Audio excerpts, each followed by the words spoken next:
put a smile on your face when you're moving from place to place. Good morning, good morning. Viewers, welcome back this morning to the Tobago Updates Morning Show. We are chatting at this time with Dr. Paul Crooks, President of the Trinidad and Tobago Veterinary Association. This morning, viewers, our focus is on the Tobago Animal Hospital and antimicrobial resistance. Can you tell us a little bit more about it? Good morning and welcome to Dr. Crooks. Good morning. Thank you for having me. A pleasure to have you, and I love your color this morning. In fact, let me just let the viewers know this morning. Somebody peeped somewhere along the way because we're in red shirts, red tops, blue pants, and brown footwear. I don't know. I know I got ready before he did this morning. I know that for sure. All right. So somebody peeped. All right. But it's always good to chat with you this on the program, Dr. Crooks. Let's talk a little bit here. What are we talking about? What exactly are antimicrobials? So antimicrobials are medications used for the treatment of various forms of infections or infestations.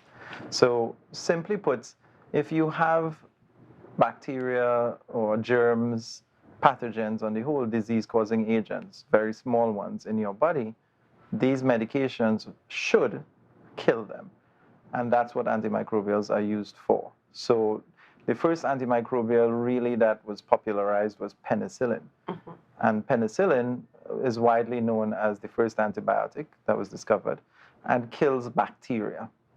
And over the years, since its discovery, penicillin has become less and less effective at that task. All right. So, are we talking bacteria in animals or bacteria in people? Unfortunately, we are talking bacteria across the board. Okay. Every species. Okay. And so, basically, what happens? Because a lot of people have the idea that resistance is something we create mm-hmm. by our choices. Resistant organisms always have existed. And I put it to persons like this. If we have 20 people in a room and they all have 6 shots of tequila, how they react to the 6 shots of tequila varies. Right. Even though they all get the same amount of drug. Right. How they all respond is different. So you'll find some people falling over. You'll find some people falling asleep. You'll find giggling. Some people, right. And then there are some people who are absolutely normal, like they didn't have nothing to drink. Right. Because there's that great variety, you can say that those persons who have had the 6 shots of tequila are resistant. They're already resistant. Whatever reasons, whatever mechanisms, whatever enzymes, however their stomach works, whatever coating in the stomach or the intestines that prevents absorption or limits absorption, those are genetic variations in those individuals that already existed. Go ahead. Now, how do these antimicrobials affect us as humans?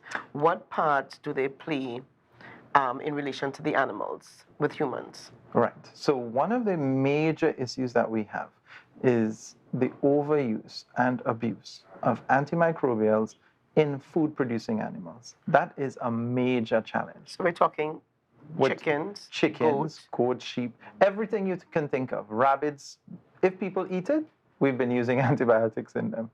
So once the animal is injected with it, or given that antimicrobial, and we eat, it enters our body. Well, there are 2 different ways that we'll be affected. One is by applying the antimicrobial in the animal, we are killing off a lot of their normal bacteria. Good and bad, that would have been, the bacteria that are killed off are usually the fitter ones, basically. So if you imagine, again, let's think about a room where there is 1 person in 20 who is normal after having had 6 shots. Right. If we keep applying alcohol, people will die from alcohol toxicity. Right. Eventually, everybody will die. And maybe that one fella who wasn't drunk before, maybe he gets a little tipsy by the time everybody else is dead.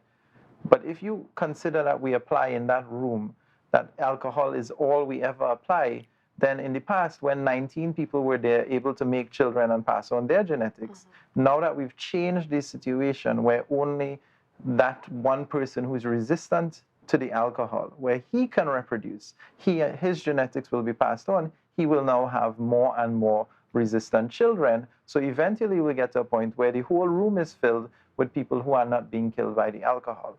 So when you use the antimicrobials in the sheep or the goat, the bacteria in their intestines change, the bacteria in their meat changes, the bacteria on the skin changes. So now we are exposing ourselves to these resistant bacteria, that's one. But also what we have in the meat, in the milk, in the butter is the antimicrobial residue. So you have the penicillin that was given.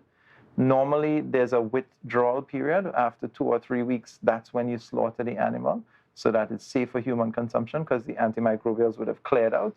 But a lot of farmers have been slaughtering animals who have the antibiotics still in their blood. Maybe the vet told them, okay, we can try to treat this. The animal may get better. I don't think you should treat it. You should kill it. But then the farmer says, doc, you know what? You could try. You could try. You give it the medication. You tell the farmer 3 weeks and then you slaughter. But then the farmer says, oh, this animal not getting better. You know, the vet was right. And in 2 days, 3 days, the farmer slaughters the animal where the antimicrobial level is still high. Then you are taking antibiotics without even choosing to do so. You may be, first of all, allergic to the antibiotic that's there. And then you start to develop signs of allergies and you don't know where they're coming from.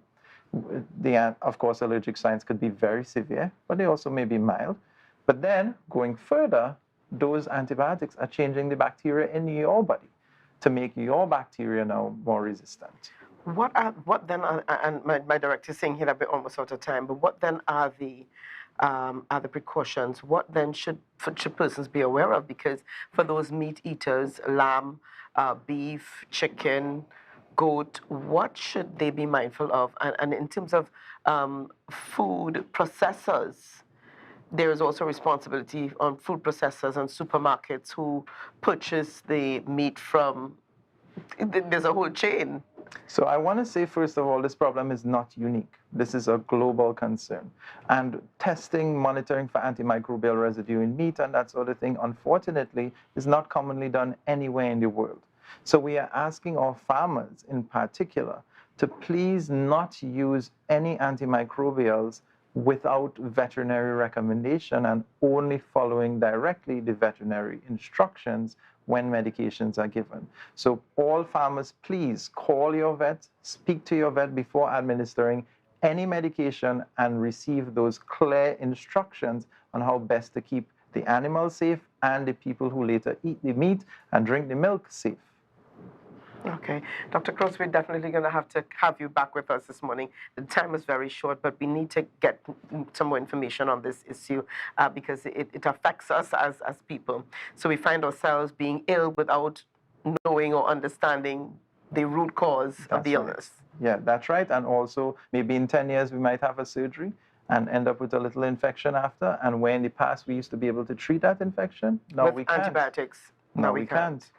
All right. We're definitely going to have you back with us on the program. But viewers, we've got to wrap it up here. And we want to thank you so much for joining us this morning for the Tobago Updates morning show. We've got GMT coming up. Just before we head on over to GMT with Chanel, we want to send you on over to Tobago Notes. So we thank you for joining us again. Have a great day. Bye-bye, Tobago.